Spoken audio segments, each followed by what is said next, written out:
하나님 말씀을 봉독해 올리겠습니다. 하나님 말씀은 요한복음 8장 12절 한 절 말씀입니다. 한 절 말씀이니까 우리 한 목소리로 오늘은 같이 읽으면 좋겠습니다. 제가 시작 그러면 같이 읽겠습니다. 시작. 예수께서 다시 그들에게 말씀하셨다. 나는 세상의 빛이다. 나를 따르는 사람은 어둠 속에 다니지 않고 생명의 빛을 얻을 것이다. 아멘. 오늘이 대강절입니다. 대림절이라고 이야기하기도 합니다. 아기 예수의 오심을 기다리는 절기라는 말입니다. 이 대림절은 빨리 시작하면 11월 27일 날 시작되고 가장 늦게 시작하면 12월 3일 날 시작합니다. 그래서 성탄절을 기준으로 해서 그 앞에 있는 4주간을 대림절, 아기 예수의 오심을 기다리는 절기로 지키게 됩니다. 올해는 12월 1일 첫째 날이 주일이기 때문에 성탄절 바로 전날까지 24일 동안을 대림절 절기로 지키게 됩니다. 이 대림절은 2000년 전에 이 땅에 오신 아기 예수의 오심이 오늘 이 시기에 내 마음속에 다시 임하기를 사모하며 기다리는 절기이고, 또 장차 이 땅에 다시 오실 재림의 예수 그리스도를 기대하고 사모하는 절기입니다. 이 대림절 절기는 주후 4세기경부터 지켜지기 시작했고, 주후 6세기경에는 아예 제도적으로 정착되어서 모든 교회들이 지키게 된 제도입니다. 감리교 목회자가 되려면, 감리교 목사가 되려면 어떤 훈련 과정을 겪느냐면, 신학대학에 들어가서 신학대학 신학과, 신학대학도 다른 과들이 있겠죠. 신학대학교 다른 과는 말고 신학대학 신학과에 들어가면 4년 동안 대학생활을 공부하고, 그 다음에 신학과에 입학한 사람들은 대학원에 진학해서 2년 동안 신학을 더 공부합니다. 일반 대학에서 공부하다가 대학원 때 신학을 전공하는 사람도 있겠죠. 또 감리교 신학대학에 들어왔지만 신학과가 아닌 기독교 교육과나 종교 철학과나 이런 과에 속한 사람도 있겠죠. 신학과가 아니고서 신학대학에서 공부한 사람들은 일반 대학에서 일반 학문을 공부한 사람과 똑같이 대학원 과정을 3년 동안을 겪게 됩니다. 그래서 어떤 사람은 대학원까지 6년, 일반 대학을 나온 사람은 대학원까지 7년 과정이 일단 걸립니다. 그리고 대학원을 졸업하는 시점에 수련 목회자 시험을 치르게 됩니다. 현재 전국적으로 수련 목회자 시험에 붙을 확률은 3대 1 정도 됩니다. 일단 3대 1 정도의 경쟁률을 뚫고서 수련 목회자의 시험에 붙게 되면 개교회에 들어와서 수련 목회자 과정을 밟게 됩니다. 수련 목회자 과정은 모두 3년 과정이기 때문에 3년 동안 매년 성경 시험을 치르고 3년 동안 1년에 한 번씩 논문을 제출해서 논문 심사를 받게 되고, 또 1년에 한 번씩 목회자로서 적당한 성품을 지니고 있는지 성품 심사를 받게 됩니다. 그래서 신학대학에 들어간 시점으로부터 시작하면 가장 빠르면 9년, 보통은 10년, 군대 갔다 오는 시간까지 치면 12년, 13년 정도가 지나야 비로소 목사 안수를 받게 됩니다. 목사 안수를 받기 전에 반드시 수련목 과정을 겪게 되거나 또는 개척교회 담임 목사로서 훈련받는 경우도 있습니다.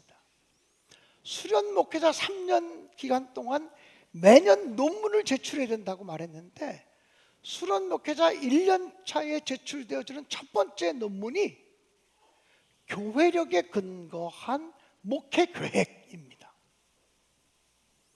그냥 내 멋대로 목회 계획을 세워보는 것이 아니라 교회력에 근거한 1년 동안의 목회 계획을 세우고, 어떤 주제와 어떤 목적으로 그런 계획을 세우게 됐는지를 서술하며 논문을 쓰는 과정이 감리교 모든 수련 목회자들이 겪는 첫 번째 통과 의례입니다. 다시 말하면 감리교 목회자가 되려면 제일 먼저 교회력에 근거해서 목회하라고 하는 것을 가르친다라고 하는 것입니다. 교회력이라고 하는 것은 성탄절로부터 시작되지 않습니다. 성탄절 4주 전에 있는 아기 예수의 오심을 기다리는 대림절 절기로부터 교회력이 시작되었습니다. 그래서 교회력으로는 오늘 대림절 첫 번째 주일이 교회력의 첫 출발 새해라고 말할 수 있습니다.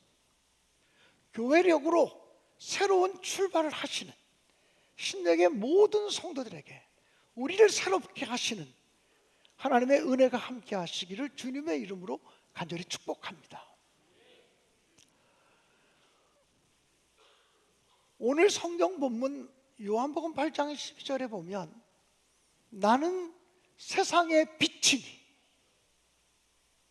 나를 따르는 자는 어둠에 다니지 않고 빛 가운데 다니게 될 것이라고 말씀하셨습니다. 예수님은 스스로 자기 자신을 가리켜서 나는 세상의 빛이다 이렇게 말씀하셨습니다. 그러므로 예수님이 이 땅에 오셨다는 것은 빛이신 예수님이 임하셨다는 것입니다. 예수님이 빛으로 이 땅에 오셨다라고 하는 것입니다. 도대체 예수님은 어떤 의미를 가진 빛으로 이 땅에 임하신 것일까요? 그래서 우리는 대림절에 빛으로 임하시는 예수님을 기대하며 그 빛으로 임하시는 예수님이 내게도 임하시고 우리 가정에도 임하시고 우리 교회에도 임하시옵소서라는 기대를 가지고 대림절에 촛불에 불을 밝힙니다. 제가 평상시에는 미리 올라와서 예배를 준비하지만 대림절 4주 동안은 촛불을 밝히기 위한 봉을 들고 입장합니다. 목사님이 특별히 그렇게 하는 이유가 무엇일까? 그런 예배 예식과 의전을 통해서 아기 예수님을 맞을 준비를 보다 철저하게 하자라고 하는 의미입니다. 목사님이 촛불을 밝히기 위한 점화봉을 들고 입장할 때마다 또 새로운 시작이구나. 또 새로운 시작이구나. 이 사실을 기억하면서 새 출발을 향한 새로운 결단과 다짐들이 여러분에게 있게 되시기를 주님의 이름으로 축복합니다. 사랑하는 여러분, 예수님은 빛으로 이 땅에 임하셨습니다. 무엇보다 예수님은 소망의 빛으로 이 땅에 임하셨습니다. 절망 가운데 있는 자들에게 소망을 주시는 빛으로 임하십니다. 어둠 가운데 있는 자들에게 환함과 맑음을 주시는 빛으로 임하시는 것입니다. 그래서 오늘은 소망의 빛으로 임하시는 주님을 기다리며 첫 번째 대림절 초, 소망의 초에 불을 밝힌 것입니다. 이 대림절은 기다림의 절기입니다. 빛으로 오시는 예수님, 무엇보다 소망을 주시는 그 예수님을 기다리는 절기. 기다린다는 것은 아무것도 하지 않고 멍하니 넋을 놓고 있는 것을 의미하지 않습니다. 손님이 우리 집에 오실 길을 기다리고 있다는 것은 손님 맞을 준비를 하고 있다는 말입니다. 주님이 오시기를 기다린다는 말은 주님 맞이할 준비 준비를 해야 된다는 것을 의미하는 것입니다. 정말 높고 높으신 주님이 내 마음속에 임하실 수 있도록 내 마음을 깨끗하고 거룩한 그릇으로 준비해 나가는 절기가 바로 이 기다림의 절기, 대림절기라고 말할 수 있는 것입니다. 사랑하는 여러분, 저도 목사로서 소망의 주님을 맞이하기 위한 준비를 철저히 갖추겠습니다. 여러분 한 분 한 분도, 여러분의 가정도 소망의 주님이 오셔서 내 삶 속에 있는 모든 절망들을 희망으로 바꾸어 주옵소서. 기도하며 준비하는 대림절 절기가 되어질 수 있기를 주님의 이름으로 간절히 축복합니다. 예수님은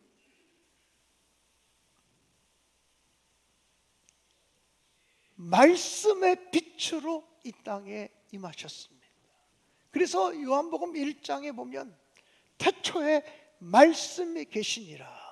이 말씀이 하나님과 함께 하셨으니 이 말씀이 곧 그리스도 예수라고 말씀하고 있습니다. 예수님이 말씀으로 이 땅에 임하시고 오늘도 내가 예수를 만났다. 아니 예수를 어떻게 만나? 예수를 만질 수도 없고 볼 수도 없는 예수를 어떻게 만나? 이렇게 묻는 사람들에게 내가 말씀으로 예수를 만났어요. 말씀으로 내게 찾아오시는 예수님을 만났어요라고 고백하게 되는 것입니다. 내가 예수님과 동행한다. 이게 무슨 말이죠? 내가 예수님과 동행한다라고 하는 말은 예수님의 말씀과 함께 한다는 거예요. 예수의 말씀을 실천하고 예수의 말씀에 순종한다는 것을 의미하는 거예요. 그러므로 말씀으로 임하시는 예수님, 말씀의 빛으로 임하시는 예수님 앞에 우리의 태도는 순종뿐입니다. 예수님께서 처음 이 땅에 임하실 때 동정녀 마리아의 몸을 빌려서 이 땅에 오셨습니다. 어느 날 가브리엘 천사가 마리아에게 나타나서 은혜를 입은 자여, 은혜를 받은 자여, 평안할지어다 라고 얘기할 때, 인사할 때 마리아는 그 인사를 의아하게 생각했다고 말했어요. 그런 인사말은 그 당시 유대인들에게는 임신한 여자들에게 하는 인사말이었기 때문이에요.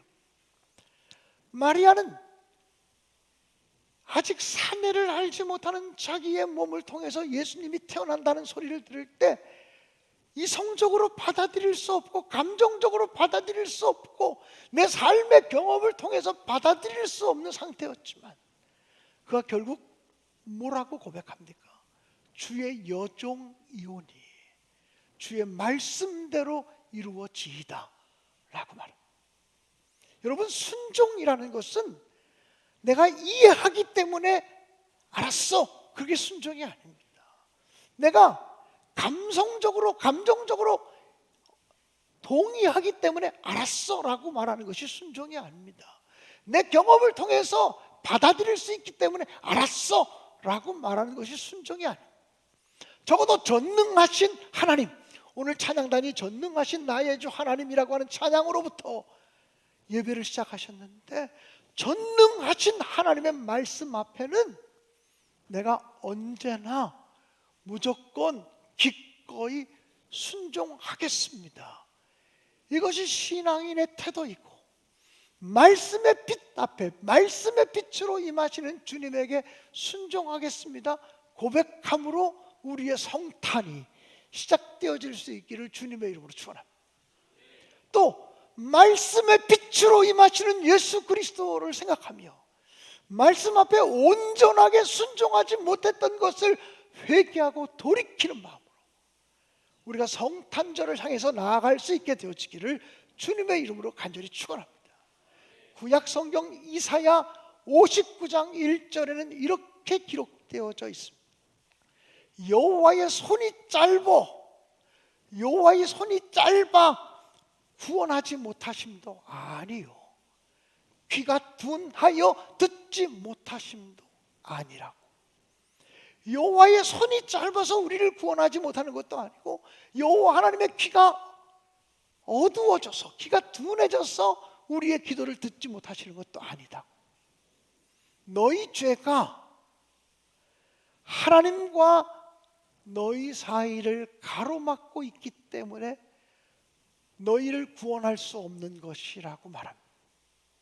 하나님의 구원의 역사를 경험하려면 말씀에 순종하지 못한 것들에 대한 온전한 회개, 그것이 있어야 될 줄로 믿습니다. 그러므로 이번 성탄절은 말씀 앞에 순종하겠다는 결단과 말씀 앞에 온전하게 순종하지 못한 나의 삶을 회개함으로 준비하시기를 주님의 이름으로 간절히 축원합니다.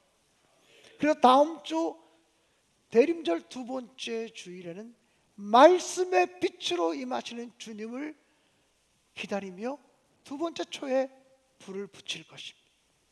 초를 한번 보실까요? 이렇게 한번 다 보이나요? 네. 세 번째 주일에는 사랑의 빛으로 임하시는 주님을 기다립니다. 여러분, 우리 예수님, 우리 주님을 상징하는 가장 강력한 단어가 있다면 사랑일 것입니다. 사랑 아닌 것들은 그리스도적인 것이 아닙니다. 예수님은 우리의 죄를 용납하시기 위해서 이 땅에 사랑의 주님으로 임하셨습니다.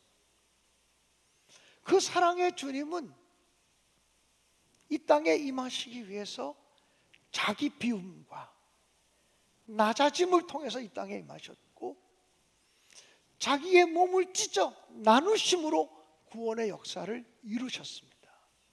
그러므로 사랑이라고 하는 것은 자기 비움이고, 사랑이라는 것은 낮아짐이고, 사랑이라고 하는 것은 나눔의 실천이라고 하는 것입니다. 낮아지지 않고서 사랑할 수 있느냐? 자기 비움이 없이 사랑할 수 있느냐? 나눔이 없는 사랑이 진짜냐? 그렇지 않습니다. 우리는 그래서 대림절 세 번째 주일에는 사랑의 빛으로 오신 주님을 고대하며 세 번째 초에 불을 밝힐 것입니다. 우리 모두 성탄절을 향하여 나아가는 우리가 사랑 아닌 것들을 내려놓게 없어서 기도하시기 원합니다. 사랑 아닌 것들로 거칠어지고 사랑 아닌 것들로 뾰족했던 것들 모두 내려놓게 해달라고 기도할 수 있게 되어지길 간절히 바랍니다. 주의 종된 저부터 사랑 아닌 것들로 거칠어지고 사랑 아닌 것들로 뾰족해진 것이 있다면 그것 다 내려놓는 마음으로 성탄절을 향해서 나아가겠습니다. 그런 마음으로 성탄절을 준비하는 저와 여러분, 우리의 가정, 우리의 교회가 되어지기를 주님의 이름으로 간절히 축원합니다. 예수님은 또 어떤 빛이실까요? 나는 세상의 빛이라고 말할 때 예수님의 빛은 평화의 빛인 것입니다. 예수님이 이 땅에 탄생하실 때 들에서 양을 치고 있던 목자들이 천사들의 합창 소리를 들었습니다. 지극히 높은 곳에서는 하나님께 영광이요, 땅에서는 기뻐하심을 입은 사람들 가운데 평화로다라고 하는 노래였습니다. 하나님께 정말 영광이 되려면 이 땅에 있는 모든 사람들에게 평화가 임해야 된다는 거예요. 그래서 우리는 대림절 네 번째 주일에는 평화의 빛으로 오시는 주님, 평강의 빛으로 오시는 주님을 사모하며 네 번째 대림절 초에 불을 밝힐 것입니다. 평화의 주님을 기억하며 화평과 만남과 하나됨의 초에 불을 밝힐 것입니다. 화평이 아닌 것들, 평화가 아닌 것들을 내려놓는 마음으로 성탄절을 향해서 나아가는 나와 우리 가정, 우리 교회와 우리 공동체, 이 나라 이 민족이 되어질 수 있기를 간절히 고대합니다. 사랑하는 여러분, 예수께서 말씀하시기를 팔복의 말씀에 화평케 하는 자는 복이 있나니 저들이 하나님의 아들이라 일컬음을 받을 것이며 라고 말했습니다. 화평케 하는 자라고 하는 말이 사실은 조금 어려운 단어인데 원문의 의미 그대로 말하면 또 의미를 따라 번역되어진 새번역 성경이나 공동번역 성경을 보면 평화를 위하여 일하는 사람들은 복이 있나니 저들이 하나님의 자녀가 될 것이며 라고 말했습니다. 평화를 위해서 일하는 자만이 능동적으로 평화를 만들어내는 일을 하는 자가 하나님의 자녀로 일컬음을 받게 된다는 거예요. 적어도 하나님의 아들, 하나님의 딸의 자격은 어떤 공동체를 갖든지 평화를 위해서 일한다는 거예요. 저는 그런 의미에서 이번 성탄절을 향해 나아가는 우리가 평화 아닌 것들을 내려놓을 수 있게 되기를 주님의 이름으로 간절히 축원합니다. 너무나 많은 말들의 폭탄 때문에 상처 입은 마음들도 치료받는 당회가 되기 원하고 그렇게 되어질 수 있기를 간절히 주님의 이름으로 축복합니다. 사랑하는 여러분, 우리의 결단과 의지에 달려 있습니다. 그리고 우리는 마지막 주일날 네 번째 주일이 지나고 바로 성탄절 12월 25일 날 생명의 빛, 구원의 빛을 상징하는 하얀 초의 불을 밝힘으로 성탄의 주님을 맞이하려고 합니다. 이 대림절을 상징하는 색깔이 보라색입니다. 기다림의 색깔입니다. 그래서 대림절을 상징하는 색깔이 보라색이기 때문에 강단 위에 올려진 대림절의 초도 보라색과 가까운 초들이 올라가 있는 거예요. 불을 붙이는 순서는 어두운 색깔부터 밝은 색깔로. 이것의 의미는 어두움에서 빛으로, 절망에서 희망으로, 다툼에서 용서로, 불화에서 평화로 나아가는 것이 성탄의 정신이라는 것을 의미하는 것입니다. 우리 모두가 자기를 돌아보며 회개하고 반성하고 통회하고 자복함으로 평화를 향해서, 사랑을 향해서, 말씀을 향해서, 소망을 향해서 나아갈 수 있게 되어지기를 주님의 이름으로 간절히 축원합니다. 여러분, 에드워드 엘리먼트 스윗이라고 하는 사람이 있었습니다. 미국의 여류 작가였습니다. 글을 쓰는 작가였습니다. 이 사람이 37살에 발을 헛디뎌 높은 곳에서 떨어지면서 척추 장애를 입었습니다. 아주 앞길이 창창하게 열리던 작가였는데 넘어져서 척추를 다쳐서 움직일 수 없는 장애인이 되었습니다. 그는 절망했습니다. 낙심했습니다. 자기 인생에 대해서 좌절하기 시작했습니다. 여러 가지 어두움들이, 절망들이 몰려오기 시작했습니다. 그런데 이 스윗이라고 하는 사람이 어느 날 창문 밖을 바라보는데 햇살이 너무나 강하게 들어오고 있었습니다. 그리고 그 햇살을 받으면서 새싹이 돋아나는 모습을 보았습니다. 햇빛을 받으면서 새싹들이 돋아나는 모습을 보는 순간 그의 마음속에 설명할 수 없는 희망의 빛이 들어왔습니다. 그래서 그녀가 불편한 몸으로 펜을 들고 글을 쓰기 시작했습니다. 그가 썼던 조그마한 시가 우리들이 즐겨 부르는 찬송가에 실려 있고요. 428장의 내용입니다. 428장 1절은 스윗이라는 여인이 이렇게 기록하고 있습니다. 내 영혼에 햇빛 비치니 주 영광 찬란해. 이 세상 어떤 빛보다 이 빛 더 빛나네. 주의 영광 빛난 광채 내게 비춰 주시옵소서. 그 밝은 얼굴 배울 때 나의 영혼 기쁘다. 4절은 더 놀라운 고백이 있습니다. 내 영혼에 희락이 있고 큰 소망 넘치네. 주 예수 복을 주시고 또 내려주시네. 주의 영광 빛난 광채 내게 비춰 주시옵소서. 그 밝은 얼굴 배울 때 나의 영혼 기쁘다. 사랑하는 여러분, 큰 절망 속에서, 큰 낙심 속에서, 큰 좌절 속에서 햇빛이 비춰지는 모습, 그 햇살을 받으며 새싹이 돋아나는 모습을 보면서 내 영혼에 햇빛 되시는 주님의 은혜가 임하면 나도 절망에서 희망으로 나아갈 수 있겠구나, 나도 어둠에서 빛으로 나아갈 수 있겠구나 라고 확신하며 쓴 찬송을 우리는 함께 부르며 은혜를 나누는 것입니다. 사랑하는 여러분, 오늘부터 아기 예수의 오심을 기다리고 재림의 주님을 기다리는 대림절 절기를 출발합니다.